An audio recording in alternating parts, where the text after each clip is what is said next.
যদি এমন একটি সুস্বাদু রেসিপি আপনার রমজানে থাকে তাহলে তো কথাই নেই, খেতে তো অনেক সুস্বাদু। আর রমজানে কিন্তু সবার মুখেরই রুচি চলে যায়, বিশেষ করে এমন রেসিপিগুলো যদি করে খাওয়া হয় তাহলে কিন্তু এর স্বাদে ভরপুর, খুবই সুস্বাদু আর খুবই মজাদার এই রেসিপি হলে এই চলে যায়।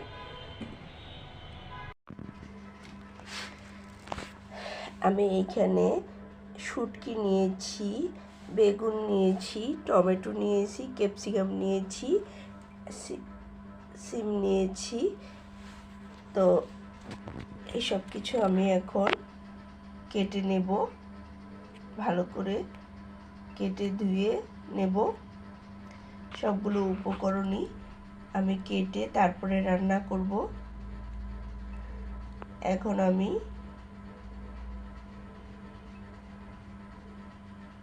কেটে নিচ্ছি সবগুলো সবজি।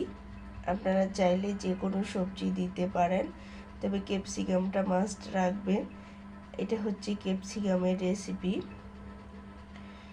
তো মূলত চলে যাই আমার মূল রেসিপির মধ্যে।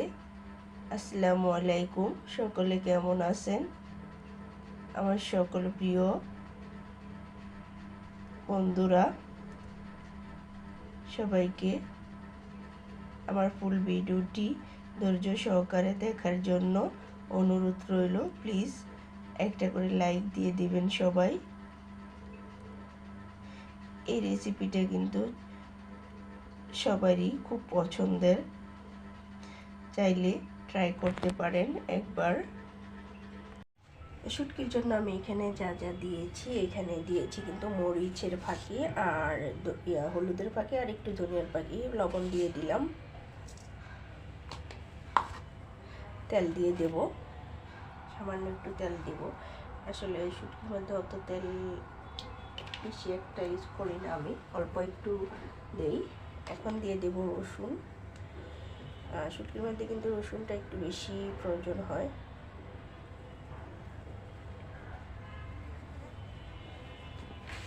রসুন দিয়ে দিলাম, এরপরে কিছু কাঁচামরিচ ফালি দিয়ে দিব।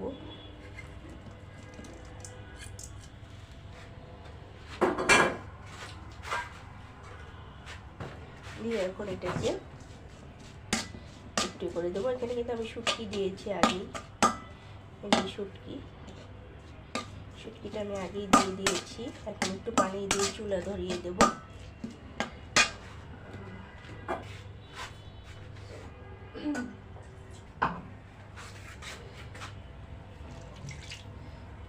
হালকা একটু পানি দিয়ে দিলাম, এবার চুলাটা ধরিয়ে দেব।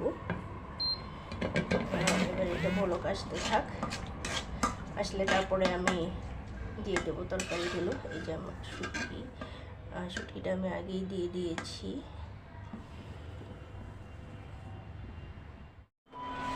তারপরে যে আমি সবজিগুলো নিয়েছি ওগুলো দিয়ে দেব। এই যে এখানে টমেটো, ক্যাপসিকাম, তারপরে সিম, বেগুন সব কিছু নিয়েছি, কত রকমের সবজি নিয়েছি। তো এই শুটকিটা কিন্তু রান্না করতে খুবই আর খেতে কিন্তু খুবই সুস্বাদু একটা রেসিপি। নিচে রাখো।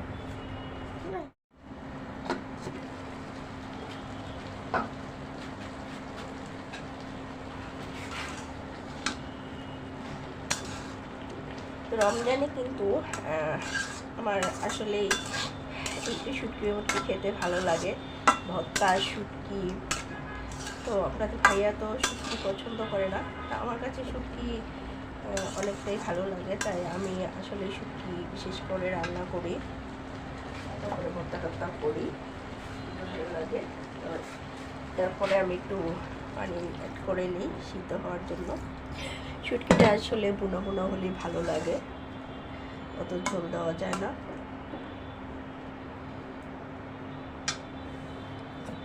বুনো বুনোই ভালো লাগে, তাই আর কি হালকা একটু ঝোল দিয়ে দিলাম সিদ্ধ হওয়ার জন্য। সিমটা সিদ্ধ হতে একটু সময় লাগে, বাকিগুলো সিদ্ধ হয়ে গেছে, কিন্তু ক্যাপসিকাম টমেটো এগুলো কিন্তু সিদ্ধ হয়ে গেছে। তারপর ঢেকে দিই। রান্না কিন্তু আমার হয়ে গেছে। এখন আমি ধনিয়া পাতা দিয়ে নামিয়ে নেব। শুটকিটা আমার একদমই রান্না হয়ে গেছে। অনেক লোভনীয় হয়, এভাবে যদি আপনারা একবার ট্রাই করে দেখতে পারেন, খুবই সুস্বাদু। এবং ক্যাপসিকাম সাথে আছে, টমেটো, অনেক রকমের সবজি দিয়ে শুটকি রান্না করলে আসলে খেতে অনেক স্বাদ হয়। তো পাশাপাশি সবার কাছে এমন একটা রেসিপি খুব ভালো লাগবে, একবার ট্রাই করে দেখতে পারেন। খুবই সুস্বাদু একটা রেসিপি। যদি এমন একটি সুস্বাদু রেসিপি আপনার রমজানে থাকে তাহলে তো কথাই নেই, খেতে তো অনেক সুস্বাদু। আর রমজানে কিন্তু সবার মুখেরই রুচি চলে যায়, বিশেষ করে এমন রেসিপিগুলো যদি করে খাওয়া হয় তাহলে কিন্তু এর স্বাদে ভরপুর, খুবই সুস্বাদু আর খুবই মজাদার। এই রেসিপি হলে এই চলে যায়। লাউ রান্না করলাম, এই হলো আজকের সন্ধ্যা আর ভোররাত্রের খাবার। ইলিশ মাছ ভাজি, শুটকি এবং মাসকলের ডাল। এখানে ইলিশ মাছ ভেজে নিচ্ছি। তো আমিও খাই সব কিছু, তবে শুটকিটা আমার বেশি পছন্দ। বিশেষ করে রমজানে তো আমার এগুলো বেশি ভালো লাগে না।